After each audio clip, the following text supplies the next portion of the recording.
Merci de nous faire confiance, mesdames et messieurs. Bienvenue à cette nouvelle édition d'Information Actu 30. Voici d'abord les principaux titres. La dynamique Congo Uni n'ira pas aux élections. C'est son président national qui l'a annoncé ce jeudi à la presse. Pour Didier Tshimanga, rien ne rassure sur la transparence et la crédibilité du processus électoral. Vous l'entendrez dans ce journal. Depuis quelques jours, le débat sur l'invalidation de certains candidats présidents de la République fait du chemin sur la toile, mais également dans le média, à l'UDPS et au mouvement de libération du Congo. On met en garde contre toute tentative ou intention d'invalider les candidatures de leurs candidats. Détail à suivre dans un instant. Entre-temps, le Conseil supérieur de l'audiovisuel et de la communication met en garde contre la campagne électorale précoce. Le communiqué du CESAC a été signé par son rapporteur Chantal Kanimbo. Voilà pour les titres. Bienvenue à cette édition d'information qui reçoit comme invité Rossi Kiwa. Il est coordonnateur de REGECO, le réseau des jeunes pour l'émergence du Congo. Avec lui, nous allons parler donc de cette plateforme qui réunit des associations. Rossi Kiwa, bonsoir. Bonsoir madame. Je vous retrouve dans un instant, Francis Kiwa. Encore un autre parti de l'opposition à se retirer du processus électoral. Il s'agit de la dynamique Congo Uni de Didier Tshimanga. Il appelle les partis de l'opposition à s'unir d'une seule voix pour exiger la levée de tous les points qui entachent le processus électoral. Suivez ce reportage. La dynamique Congo Uni, parti d'opposition, n'ira pas aux élections. Son président Didier Tshimanga affirme que rien ne garantit la transparence et la crédibilité du processus électoral. Il invite les autres partis de l'opposition à exiger d'une seule voix la levée des doutes qui entachent le processus en RDC. Il ne vous aura pas échappé que notre parti, ainsi que la plateforme dont nous sommes membres, avons pris la mort dans l'âme, la douloureuse décision de ne pas participer à ce scrutin, du moins pas dans sa configuration actuelle. En effet, permettez-moi de vous faire un petit schéma caricatural afin d'introduire nos motivations. Imaginez un match de football entre deux équipes, l'une serait Vita Majorité et l'autre Imana Opposition. Vita Majorité impose le cadre et les règles sans vous consulter, comme cela avait pourtant été préalablement convenu à la SENCO. Vita Majorité impose à Imana Opposition de jouer sans la moitié de ses joueurs, certains en exil, d'autres en prison. Impose à Imana Opposition de jouer avec des athlètes salariés par Vita. Impose un corps arbitral acquis à sa cause dont l'arbitre central ne serait autre que Tango Faure lui-même. Modifie l'instance de recours, la Cour constitutionnelle, et y place des délégués acquis à sa cause. Lorsque vous aurez perdu un tel match, il ne vous restera plus que vos yeux pour pleurer, mais toute une nation sera prise au piège. Didier Tshimanga appelle cependant les opposants à mettre de côté leurs égos. Et nous devions nous battre tous ensemble et obtenir un résultat tous ensemble. Et l'une des grandes forces de la majorité au pouvoir, c'est de réussir à nous diviser, à réussir à sortir des individus, de réussir à tromper la réalité du combat que nous sommes en train de mener. Faire semblant que nous n'avons comme objectif que d'atteindre des postes, des positionnements. Ben, je pense que d'ailleurs, la position que nous avons prise aujourd'hui est une position qui vous montre que notre objectif n'est pas simplement d'atteindre des postes et des positionnements, des sièges et que sais-je. L'opposition congolaise s'est inscrite de bonne foi au processus électoral, mais c'est le contraire qui est observé, dit-il. Et depuis quelques jours, la question de l'invalidation de certains candidats présidents de la République fait du chemin et enflamme les débats ces derniers jours. Plusieurs noms sont cités, dont Jean-Pierre Bemba et Félix Tshisekedi. Le conseiller politique de Félix Tshisekedi a fait une mise au point. Il fixe l'opinion sur le prétendu faux diplôme que Félix Tshisekedi aurait introduit dans son dossier déposé à la Commission électorale nationale indépendante. Les détails dans ce commentaire. Achille Mutombo réplique en disant que Félix Tshisekedi est détenteur d'un diplôme de graduat en marketing et communication de l'Institut de carrière commerciale ICC à Bruxelles en Belgique. Achille Mutombo parle de tirs croisés de personnes mal intentionnées qui prennent le luxe de raconter et d'écrire des saletés sur la vie privée et publique du candidat président de la République, Félix Tshisekedi.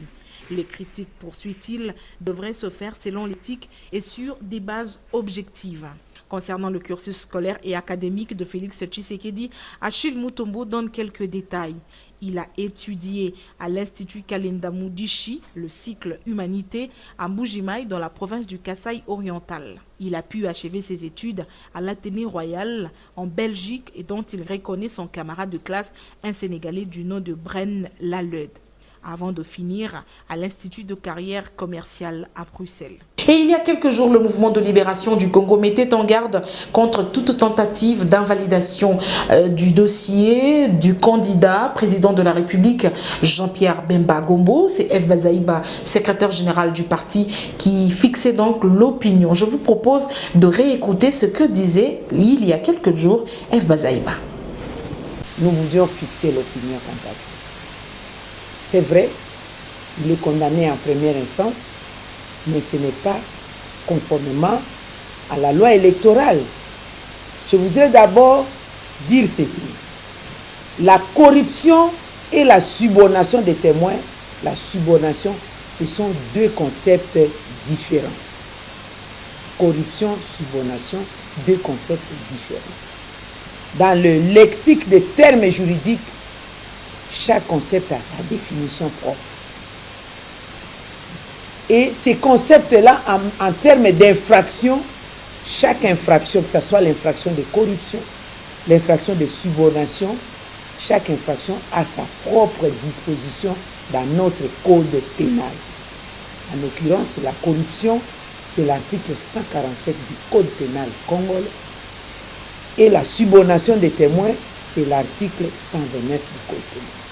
Donc si le législateur avait pensé qu'on pouvait procéder à l'analogie, on pouvait le faire, le mettre dans une même disposition. Donc il n'y a pas d'analogie entre les deux concepts. Et à la Cour pénale internationale, l'infraction de subornation, c'est à l'article 70 ou 70.c. Et notre loi électorale,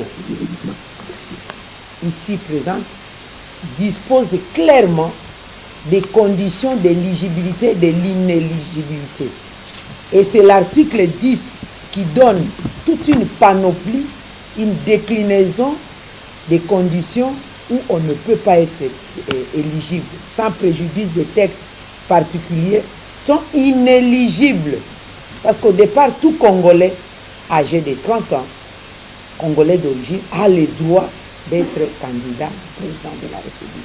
Mais à quel moment on est inéligible? C'est l'article 10. Et nulle part dans cette panoplie de 10 points de l'article 10, les mots, les concepts subornation existent. Donc nous avons vraiment voulu fixer l'opinion à ces sujets. Processus électoral encore dans le cadre des tractations politiques, mais également dans le cadre de la désignation du candidat commun de l'opposition, Adolphe Muzito, candidat président de la République, s'est entretenu ce jeudi avec Léon Keongo Adondo, président du Sénat. Ils ont échangé pendant près de 2 heures. Au sortir de cette rencontre, aucune information n'a filtré. Et le Conseil supérieur de l'audiovisuel et de la communication a donc tiré la sonnette d'alarme dans un communiqué signé par son rapporteur Chantal Kanimbo.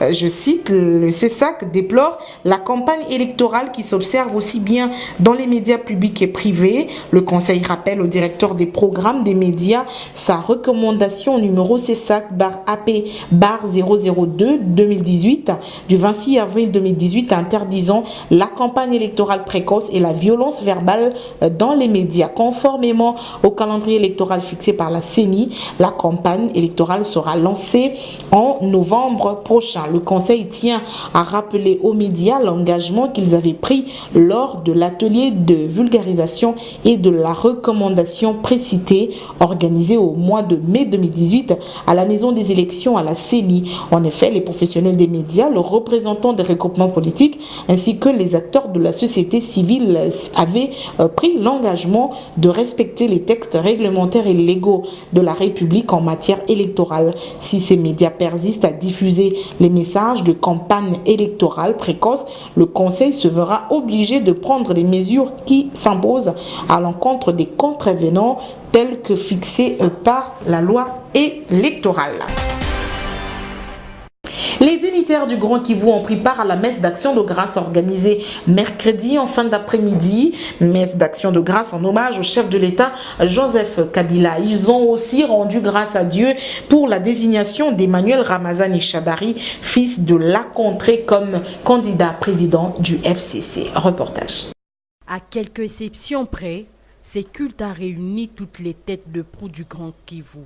Dans le lot, Néhémie Mouilania, le directeur de cabinet du chef de l'État, son adjoint Jean-Pierre Kambila, ainsi que Bahati Lukwebo, le ministre d'État au plan, et bien d'autres visages du Grand Kivu.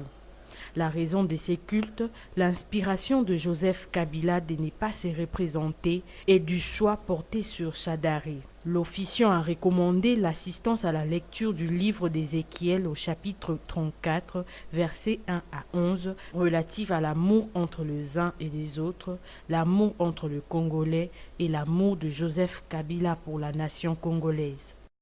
Et à Kasumbalesa, c'était la colère. La population a grondé dans la rue ce matin pour dénoncer la mort de 4 personnes à la suite d'un cambriolage des bandits à main armée dans la nuit de mercredi à jeudi. Le crime a eu lieu vers 1h du matin lorsqu'un groupe de bandits armés a fait incursion dans la résidence d'un cambiste et lui ont exigé la somme de $10,000 américains. Faute d'obtempérer, l'homme a été abattu. Les 3 autres l'ont été dans une parcelle voisine. Et en sport, championne de l'entente provinciale de football de la capitale, la jeunesse sportive de Kinshasa, JSK, vainqueur de la Coupe Super Champion de la Ligue.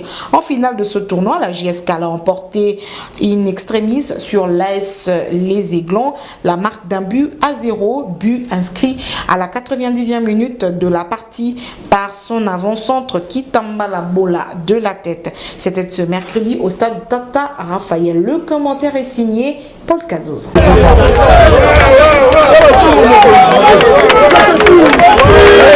Heureux qui, comme le président de la JSK, Adonis Mbambi, avec les trophées de vainqueurs du tournoi de la Coupe Super Champion de la Ligue de football de Kinshasa, trophée du couronnement de son équipe, la jeunesse sportive de Kinshasa, la JSK, en finale, remportée devant l'AS Les Aiglons, battu in extremis sur la note étriquée d'un but à 0. But Med in Nzombo le soir, signé de la tête au bout du temps additionnel par Kitambala Bola en conclusion de notre coup de tête d'un coéquipier après un centre venu de la droite à la suite d'une remise en touche. Ce pénible que d'efforts fournis pour rien pour les Aiglons qui ont tout donné et ont résisté avant de céder à la dernière seconde du match. C'est de bon augure pour les prochains championnats de l'entente provinciale de football de Kinshasa. On n'a pas démérité. Pour preuve, on a encaissé les buts à la fin du match par manque d'expérience. C'est quand même une belle expérience pour les enfants avant le début du championnat. La finale gagnée, la GSK passée entre les mains expertes des Zico Kadivila comme entraîneur peut garnir sa vitrine d'un tout premier trophée, fut-il de la Coupe Super Champion, après le raté des Kolwezi en finale de la Coupe du Congo de football contre Nyuki. Il y a émotion, parce que je suis à 7 jours du début de travail, de l'entraînement pour cette équipe GSK. L'avenir pour la GSK, c'est la première édition de la D2 du championnat national. Pour rappel, à la mi-temps de cette finale de la Coupe Super Champion de la Livkin, a eu à primer tous les meilleurs de la saison sportive 2017-2018 de la capitale.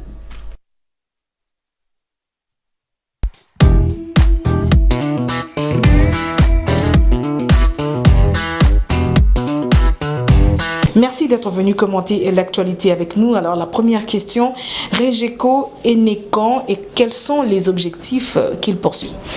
Merci beaucoup d'entrée des jeux. Je remercie et je félicite son Excellence Joseph Kabila, que nous, les Regeco, appelons aujourd'hui le patriarche de la démocratie africaine, qui a su montrer à la face du monde qu'aujourd'hui, en République démocratique du Congo, on peut bien évidemment parler d'un rêve, que j'intitule le rêve congolais, qui était celui de voir un jour la remise et reprise au sommet de l'État. Et c'est le président Joseph Kabila qui a rendu possible ces rêves. Mais pour ça, il faudra encore attendre des élections. Nous, évidemment, ce qui est déjà décidé, nous savons très bien que nous sommes dans un processus électoral qui est irréversible.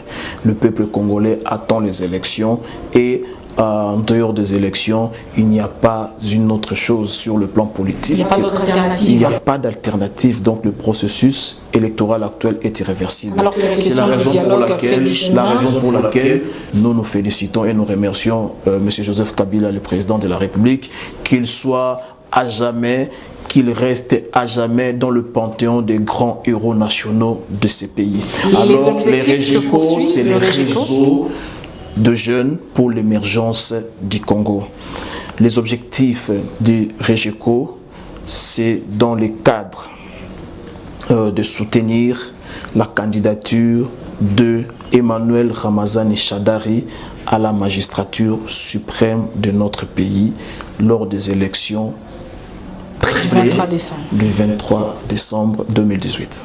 Quelles sont les associations qui font partie de Regeco? Oui, merci madame.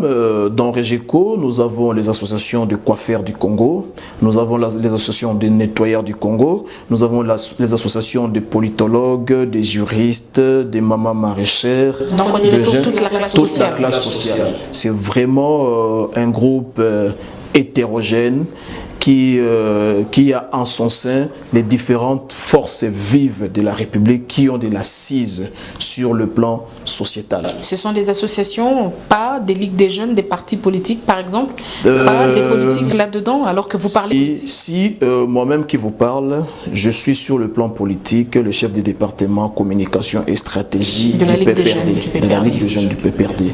Et il y a certes certains amis, certains partis frères qui ont leurs membres dans Regeco, sauf que les Regeco se veut être un cadre qui regroupe les forces vives. Vous savez très bien que la loi portant organisation et fonctionnement de partis politiques en République démocratique du Congo n'interdit pas à ce que vous soyez membre d'un parti politique, mais vous soyez aussi dans une autre formation qui est apolitique. Alors, concernant nos ASBEL, concernant nos fondations, nous avons choisi comme label les Regeco parce que nous constatons que dans ces labels, nous pouvons bien agencer nos idées pour que des chocs des idées jaillissent la lumière. Vous dites réseau des jeunes pour l'émergence du Congo, ça veut dire que ce sont des jeunes de quel âge? Dont l'âge varie entre... Ce sont des jeunes de tout âge. Ici, la jeunesse est prise comme un état d'esprit. C'est une dimension psychologique et spirituelle de la chose. C'est-à-dire que lorsque vous avez un esprit qui est encore vif, un esprit qui est à même de réfléchir, de poser des actes conscients, c'est-à-dire que vous êtes jeune dans l'esprit du Regeco. Ici, la jeunesse n'est pas prise au regard, n'est pas considérée plutôt au regard de la charte africaine de la jeunesse. Ici, chez nous, la jeunesse, comme le disait Papa Wemba, d'Erez Mémoire, c'est un état d'esprit. La plupart d'associations, des réseaux, généralement ce qu'on voit ici, c'est que ce sont beaucoup plus des coquilles vides. Dans quel sens? C'est deux personnes qui se mettent ensemble pour X raisons, alors que quand vous fouillez, à peine 20 membres, et pour des réunions, c'est juste spontané, ça naît comme ça pour des besoins lucratifs, mais au-delà de tout, ce n'est pas un travail de fond qui est fait. Qu'est-ce que votre candidat que vous soutenez peut attendre réellement de vous? Est-ce que vous êtes vraiment une structure qui a une base solide et non une coquille vide? Madame, je viens de vous dire tout à l'heure ici que nous regroupons des structures, des associations vives et qui sont vivantes. Si vous parlez par exemple de coiffeurs, dans la ville-province seulement de Kinshasa ici, nous dénombrons plus de 300 000 coiffeurs. Vous-même, vous avez une coiffeuse ou un coiffeur. Et chaque coiffeur, si je vous pose des questions banales, passez-moi les termes, un coiffeur peut avoir combien de clients? Nous vivons tous la cité. Ce sont des familles. Et une famille généralement à Kinshasa. Chacun aussi a ses opinions, chacun a son, évidemment, a son chacun candidat, a ses chacun opinions. a son politique. Aujourd'hui, les regroupements de coiffeurs, la COCOAF, l'Association des coiffeurs du Congo et l'ACC, toutes ces deux associations ne jurent que sur la victoire de Joseph Kabila. Prochainement, vous allez les recevoir ici, vous allez leur poser cette question. Elles sont dans les REGECO et elles ne jurent que sur la victoire du candidat du FCC, Emmanuel Ramazani Shadari, le FCC dont l'autorité morale est le patriarche Joseph Kabila Kabange. Pour répondre directement à votre question, nous pouvons vous inviter dans nos différentes rencontres et la sortie officielle est déjà projetée dans un proche avenir. Nous allons passer sur votre plateau pour vous donner tous les détails et vous serez à l'honneur, c'est-à-dire que c'est peut-être vous qui allez organiser la couverture médiatique en tant que professionnel de médias. C'est dans le cadre de notre travail. En tant que professionnel de médias. On le fera volontiers. Mais parlons des élections. Ramazani Shadari, candidat du FCC. Mais aujourd'hui, le débat, vous avez suivi, ce n'est plus à se cacher, il faut se le dire. Aujourd'hui, le débat tourne autour de l'examen des dossiers à la Commission électorale nationale indépendante. Vous avez suivi sur la toile, on dit déjà que ce jeudi, la CENI était en réunion avec les ténors de la majorité, que les cadres de la CENI, les membres de la plénière, seraient soudoyés pour pouvoir invalider certains candidats que vous connaissez. Est-ce que vous craignez, quelle est votre plus grande crainte quand vous suivez ce débat autour de l'invalidation ou de l'inéligibilité de certains candidats? Bon, madame, ça c'est un débat.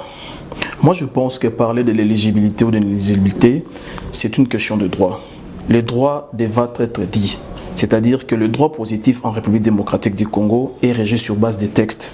Quels sont les textes qui régissent les lois? Nous avons d'abord la loi fondamentale, qui est la Constitution. Que dit la Constitution au sujet des élections? Et cette Constitution-là a ouvert de brèches. Nous avons une loi électorale dans notre pays. Que dit la loi électorale concernant les élections, concernant les acteurs participants dans ces élections-là? C'est la loi qui devra être interprétée, parce que nous voulons bien être un état de droit. Aujourd'hui, si nous félicitons Kabila, Joseph, de ne pas avoir postulé pour un troisième mandat, c'est justement parce qu'il a juré de respecter cette constitution qu'il a lui-même promulguée.